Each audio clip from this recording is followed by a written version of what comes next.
All right, guys, story time. So I was working with a health services company that specialized in remote patient monitoring. They were getting some new clients, but their acquisition channels were not quite pulling in the numbers that they needed. And so they pulled me in to help out with some of this stuff.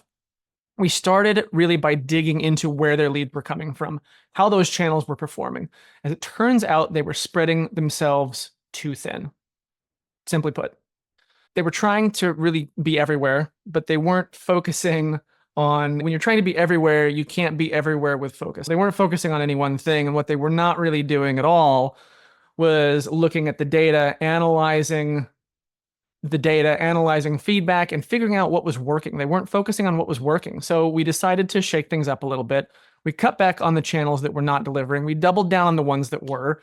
We brought in the right kind of clients by focusing on that. We tweaked their messaging a little bit so that it resonated more with the people who were paying attention, with the people that were engaging. And in the end, it made a huge difference. They started seeing more qualified leads. They started seeing their conversion rates go up. They weren't just getting more clients, they were getting the right clients. Okay. If you guys are struggling with anything like this, if you're struggling with getting the right clients through your acquisition channels, maybe it's time to take a closer look at what's been working and what has not. Let's chat about how we can fine-tune your approach. Hit me up on LinkedIn or at michaelpacheco.co and let's get those channels working for you. Cheers.